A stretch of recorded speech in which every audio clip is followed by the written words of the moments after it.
As many of you know, I took a week off this month and spent some much needed time with family, with my youngest son and his wife and their adorable little baby, my newest grandson. Just really enjoyed the time, and it was restful, it was wonderful, it was a beautiful reprieve. But now that I'm back, it's time to get caught up on things. And, that can always feel a lot more daunting than it necessarily is. And I do feel like sometimes I'm working hard to get caught up and I'm not quite making the list go away.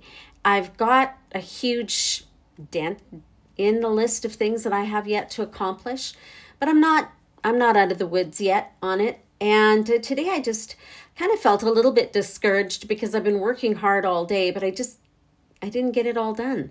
And I was hoping that today I'd get it done. Well, I sometimes think, and I think we all think this way, especially as we get a little bit older. Wouldn't it be great if I didn't have to work anymore? Wouldn't it be great if I could just hang up my shingle and be done and just enjoy the rest of my life doing exactly what it is I want to do? But I'm going to tell you something. God created us to work. And he created us to do something all the days of our life. This whole thing about retirement that we have in Canada and the United States, I'm not sure that that's ever really been God's plan or God's purpose. He says in Genesis chapter 3, verse 19, he says, by the sweat of your face, you will eat bread until you return to the ground. So he's saying you're going to work until you die is what he's saying. Now I don't mean you're going to be out in the field. You're going to be working hard. You're going to be plowing and doing all the things that need to be done. It doesn't mean that you're going to be working, work until the day that you die. But it means that he expects us to be productive all the days of our life. And we can argue that. But if we go back into Genesis, chapter 2, he says to Adam, he put Adam in the garden, he said, to tend it and to keep it, which is work. So it's not that work itself was the curse, because we were created to work. We were built and made and created in his image to do something. And so we weren't created to sit around and do nothing. When the body sits around and does nothing, it's really bad for our health. And, you can put on the extra pounds, your health, your lungs, your muscles will all atrophy, and you will find yourself in a precarious situation if you don't do anything. So it's not work itself that's the curse. It's the fact that it's by the sweat of your face you will eat bread. You're going to work hard, harder than you needed to before the fall happened. Because when Adam and Eve were in the Garden of Eden, there was no thorns, there was no thistles, there was no weeds of any kind. There probably wasn't any mosquitoes, and there probably wasn't any bugs and snakes that bit you and things like that would cause harm to you, which is what we have to struggle with today. And so when you're in that situation, you're finding yourself going, So it's that's the curse, not the work itself. The work should bring us fulfillment. The work should make us feel like we've accomplished something. Right? So he says, by the sweat of your face, you will eat bread until you return to the ground. So through the course of our life, whether we're 95 or and yes, the level of amount of work that we do will change. It will shift. The amount of work that a 25-year-old can put out will be very different than the work of a 75-year-old or 85-year-old or 95-year-old. But at any rate, we are not meant to just sit.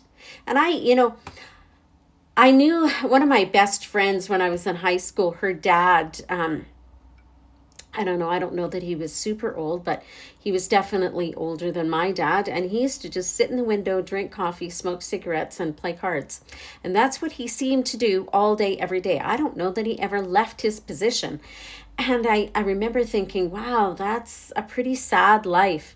So God requires us to do something. And then he says this at the end of that verse. He says, for from it you were taken, for you are dust, and to dust you shall return. Remember, God created us out of the dust of the ground. He formed us from dirt. Got his hands dirty and he formed man. And then when we die, we go back to the dirt and the body decays and we go back but our spirit comes alive and our spirit goes to heaven. And so I think when we consider all of this, when we consider what God is saying to us here, is that in the New Testament, thank God for the cross. Thank you, Jesus, for what you did on the cross, because we get to live eternally with him. Yes, this body will decay, this body will die, this body will go into the ground, and it will become dust, because I came from dust. But at the end of the day, the reality is that my spirit will be alive, and I will reign with Christ in heaven. I will be there with him, walking the streets of gold, meeting the people who've gone before me, having conversations and worshiping the Lord our God. So yeah, we might have to work here, but I suspect that we're going to do something while we're in heaven. We're not just going to be sitting around drinking coffee. There's going to be something for us to do there, because God created us in his image. And that image is here, but that image will be more clearly seen when we're in heaven. So take a moment and ponder and consider, you're called, you're chosen, you have a purpose on this planet. You weren't just put here by accident. You're not just a lump of clay walking around with legs doing things. You are here for a reason and a purpose. And part of that is to work. So if you're called to work in the kingdom of heaven, get busy doing it. If you're called to work in the marketplace, get busy doing it.